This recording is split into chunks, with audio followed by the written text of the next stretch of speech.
Let's get a gander at the May 2013 issue of Reason magazine with Reason editor-in-chief Matt Welch. Welcome back, Matt. Thank you for welcoming me to my own office.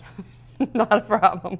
All right, so there were some really interesting articles in this issue, and one of them I think that was most terrifying to me was about the medical profession. Codes, acronyms, and protocols killing creativity and intuition in medicine. It's alarming and sad. Tell me about that article. We have a great libertarian doctor in Arizona, Dr. Jeff Singer, who talks about how all of the standardization of Medicare and hospital practices and now Obamacare have created a perverse system whereby doctors are out there trying to fill in codes that will reimburse them more strongly rather than tailoring their own diagnosis and their own prescriptions to what the patient needs. It's created a very standardized cookie cutter way of producing medicine, and it's turned doctors from sole proprietors and entrepreneurs into more like button pushers and employees of hospitals. It's really changed the system so that doctors are no longer satisfied and happy with their jobs. And in the subhead of the piece, he's talking about how doctors are actually going Galt.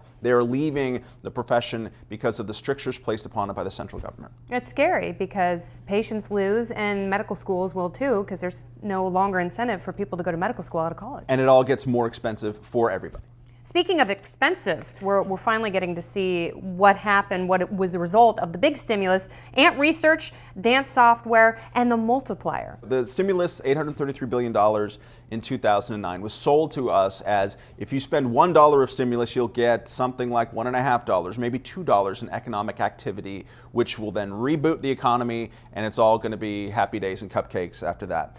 That didn't turn out to be true. We all know that. What Peter Suderman has done is he's talked about why the theory of the multiplier to begin with was false and unknowable, unprovable. You can't really measure a stimulus's effect because you can't just have an entire separate economy as a control group on this. And he also, what a convenient metric, though, for the Obama administration. Well, sure, to sell it. And not only that, but they mandated that the Congressional Budget Office measure it, even though they can't. And so they measured it based on the myth of the multiplier and said, well, this is probably creating or saving 3.5 million jobs, even though our own ways of measuring this cannot possibly prove that, right? Wow. So every quarter you see a lot of journalism basically saying that CBO proves that the stimulus is working, yet we live in a world where we can see that the economy is worse than the worst case scenarios for the president's own advisors when they were trying to sell the stimulus, when they said, if you don't do the stimulus, we're going to see unemployment go above 8%. Well, it's gone way above that, and now we're getting into more of a Japan-style economy. And Peter does a really good job of doing a post-game, point-by-point, why it all went wrong. Even the worst-case scenarios came true with the stimulus. Yes, and now they're asking for more. The Democratic budget asked for another $100 billion of stimulus. Oh, my garden. Matt also has a great essay, The Death of Contrarianism. Is journalism worse for the wearer? Because there's a new republic. Find out in the May 2013 issue of Reason. And for Reason TV, I'm Kennedy.